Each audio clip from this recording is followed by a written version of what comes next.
Deus, a paz do Senhor, amados irmãos. Vamos, aproveitando que estamos de pé, abrir as nossas Bíblias. Glória a Deus. Aqui em Lucas, glória a Deus, capítulo 23, versículos 44 a 48. Lucas, Evangelho segundo escreveu São Lucas, capítulo 23, versículos 44 a 48, diz assim a palavra do Senhor: E era já quase a hora sexta, e houve trevas em toda a terra, até a hora nona, escurecendo-se o sol, e rasgou-se ao meio o véu do templo. E clamando Jesus com grande voz, disse: Pai, nas tuas mãos entrego o meu espírito. E havendo dito isto, expirou. E o centurião, vendo o que tinha acontecido, deu glória a Deus, dizendo: Na verdade, este homem era justo.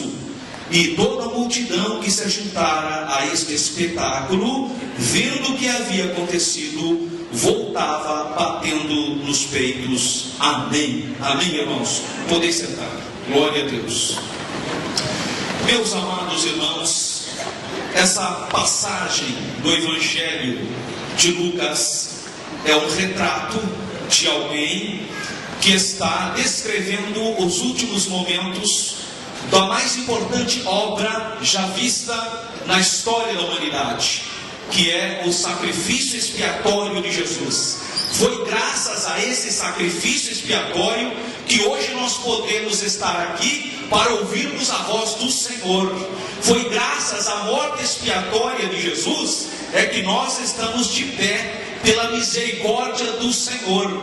E aqui está dizendo, meus amados irmãos, que a natureza protestou a morte de Jesus. Então, quando o Senhor Jesus morreu na cruz do Calvário, para minha salvação, para nossa salvação, a natureza se manifestou, reagiu a essa situação. E a palavra do Senhor diz que há um eclipse do sol, porque houve trevas sobre a face da terra. Se nós fôssemos fazer um estudo na parte de geografia, de história, de astronomia e algumas questões ligadas ao tempo, nós encontraremos alguns apontamentos por volta do ano 33 depois de Cristo, de eclipses que ocorreram como fenômenos da natureza, o que daria, sem dúvida alguma, estar em harmonia com o texto da palavra de Deus. Mas aqui diz algo extraordinário, que é o rasgar do véu do templo.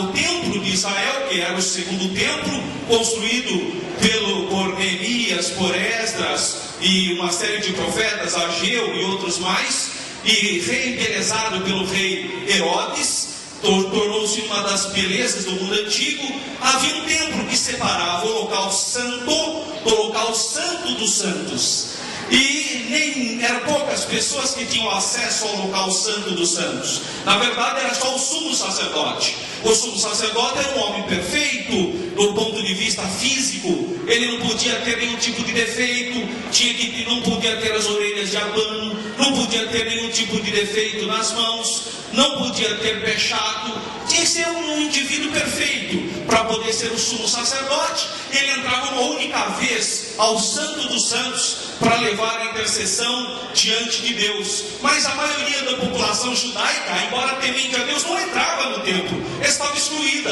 As mulheres completamente excluídas no culto a Deus. Os homens ainda tinham alguns acessos, as mulheres não tinham, devido aos seus ciclos, eram consideradas impuras e não tinham acesso ao local santo. Os judeus, na época de Jesus, nas suas orações, eles diziam: Senhor, eu te agradeço porque eu não nasci escravo, eu te agradeço porque nasci homem, olha só, não nasci mulher. Essa é a oração dos judeus. Eu te agradeço porque sou filho de Abraão, não sou pagão. Então o judeu agradecia a Deus pelo fato de não ter nascido mulher, porque havia uma segregação. As mulheres estavam excluídas das coisas de Deus, a maioria dos homens também. Só o sumo sacerdote tinha acesso ao Santo dos Santos. Mas no texto que nós lemos aqui nessa noite, a palavra do Senhor diz que quando o Senhor Jesus estava ali na cruz do Calvário, diz que o sol se eclipsou, houve o que? Escurecimento nascimento do sol, o sol se apagou aqui e rasgou-se no meio o véu do templo. Ou seja, aquele véu que separava, que tinha 18 metros de comprimento, 9 metros de altura, quase um palmo de mão de espessura, portanto não era facinho rasgar o véu do templo. Tem irmãos que pensam que o véu do templo é aquela mosqueteirinha lá que cobre o bebê, André. Não é isso não. O véu do templo tinha quase um palmo de grossura, e a Bíblia diz que quando o Senhor Jesus estava na cruz do Calvário, o véu do templo rasgou de alto a baixo. Louvado seja o nome do Senhor. 9 metros de altura, não era capaz de alguém subir com uma espada e rasgar o véu, mas a glória de Deus rasgou o véu do templo de alto a baixo. E o que significa isso? Significa que todos nós que estamos aqui nessa noite temos acesso no Santo dos Santos através da morte expiatória de Jesus. Louvado seja o nome do Senhor. O véu rasgou, irmã Leia, só pode entrar no Santo dos Santos nessa noite, glória a Deus. É por isso que a morte de Jesus é importante para a minha vida, porque quando o véu se rasgou, todos nós, independentemente da nossa condição social, louvado seja o nome do Senhor, fez com que nós tivéssemos entrada a esse Santo dos Santos, que é o nosso Pai. Tudo isso aconteceu, isso aqui a Bíblia diz, mas há outras coisas que nos chamam a atenção. Diz que o soldado, ao ver a cena, ele diz: era um homem justo. Realmente era um homem de Deus. E o último versículo 48 diz: e a multidão se ajuntava, vendo esse espetáculo. Em outros evangelhos fala dos terremotos. As placas tectônicas se mexeram, as grandes placas do mundo se abalaram. Houve terremotos, ressurreição, houve uma série de eventos. E a Bíblia diz que a multidão, assistindo esse espetáculo, começou a bater nos peitos. E se eu fosse dar um nome para a mensagem que eu quero compartilhar com você nessa noite, eu diria, a mensagem chamaria: ah, se eu soubesse. Porque esse guarda disse isso. Ele realmente era, se eu soubesse que ele era realmente o Filho de Deus, que esse homem era justo, eu teria tomado alguma providência. A multidão batia no peito, aquela multidão que falou: crucifica-o, crucifica-o, agora está se lamentando, batendo no peito. Eu não quero que você saia daqui essa noite com essa linguagem: ah, se eu soubesse. Eu estava no culto na Assembleia de Deus, o irmão disse: Jesus aqui está. Nós cremos, porque isso não é um jargão evangelístico. A Bíblia diz isso: onde tiver 2 ou 3 reunidos no meu nome, ali estarei presente. Isso é uma promessa de Jesus, é uma palavra profética. Então você pode dizer que Jesus aqui está. Tem muita gente padecendo fome e necessidade espiritual, sendo que Jesus aqui está. E eu não quero que você saia desse culto dizendo: ah, se eu soubesse que Jesus estava todo o tempo ao meu lado, se eu soubesse que o Espírito de Deus podia ter me enchido naquele momento, eu teria cantado com todo o meu coração, eu não teria me despercebido, conversado, perdido a minha referência, eu teria rasgado meu coração diante de Deus e recebido a cura divina. Louvado seja o nome do Senhor. Eu teria recebido o batismo com o Espírito Santo e com fogo. Louvado seja o nome do Senhor. Ah, se eu soubesse. E existem alguns personagens na Bíblia que passaram por essa tragédia. A Bíblia diz aqui, irmãos, eu vou começar por Esaú. Eu estou lendo a Bíblia, estamos em janeiro, começo de ano. Então a gente começa a ler o livro de Gênesis. E eu conversei com a minha mãe esses últimos dias, falei: mãe, eu estou já em Gênesis 26, tudo cheio, já estava, né? Minha mãe falou: meu filho, eu já estou em Números. Ela só está adiantada, né? Quer dizer, está lendo a Bíblia. Então é ano novo, vamos ler a Bíblia, não é? E eu lendo em Gênesis, aqui no capítulo 25, eu encontro Esaú e Jacó. E Esaú, ele está com fome. E Jacó faz um jantar, um guisado saboroso. E a Bíblia diz um guisado vermelho. E Esaú, cansado, pede esse guisado, essa comida, essa lentilha para Jacó. E no versículo 31 disse, então disse a Jacó, Esaú disse a Jacó: vende-me hoje a tua... Jacó disse: vende-me hoje a tua primogenitura. E disse Esaú: eis que estou a ponto de morrer de fome.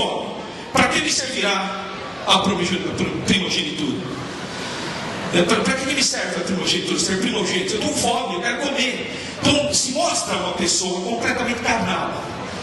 Ele despreza as coisas espirituais. Esaú é uma pessoa que despreza as coisas espirituais. Ele é as pessoas que dão vazão à sua carne, simplesmente uma vida carnal. Aquele jovem que não está nem aí com as coisas de Deus, não. Ele quer realmente experimentar as coisas da carne. Ele vende as bênçãos do Senhor que Deus deu, os seus talentos, tudo, atrás simplesmente de um prato de comida. Então ele vendeu. Consequência, está aqui no versículo 27. Quando Isaac abençoa Jacó, a Bíblia diz que no versículo 34, Esaú, ouvindo as palavras do pai, bradou com grande e muito amargo brado e disse: seu pai, abençoe-me também a mim, meu pai. Não tinha mais bênção. Ele perdeu o direito para o ele vendeu. Você quer ver o que diz a palavra do Senhor aqui em Hebreus? Observe só o que diz em Hebreus, no capítulo 12, versículo 16. Ninguém seja fornicador ou profano como Esaú, que por um manjar ou um prato de lentilhas, um guisado vermelho, vendeu o seu direito de primogenitura. Quantos homens, quantos irmãos, quantos casais estão perdendo as bênçãos de Deus por causa de 5 minutos? Por causa de 1 minuto de prazer carnal e mundano, tem perdido as promessas de Deus para a sua vida. E ficou caro isso para Esaú. Esaú se lamentou: meu pai, não tenha. Ai, se eu soubesse a importância dessa primogenitura. Leia lá a bênção que Isaac ministra sobre Jacó, que ele seria respeitado, ele teria as gorduras da terra, ele seria próspero, ele teria uma vida com qualidade, os povos o respeitariam. Essa bênção tudo era para Esaú. Sabe como nós diríamos hoje? O Deus de Abraão, de Isaac e de Esaú. Não seria Jacó, não. Se Esaú não fosse profano, se ele não tivesse vendido o direito de primogenitura, se ele desse mais valor para as coisas espirituais, hoje nós estaríamos dizendo o Deus de Abraão, de Isaac e de Esaú. Mas sabe como nós dizemos hoje? Nós servimos ao Deus de Abraão,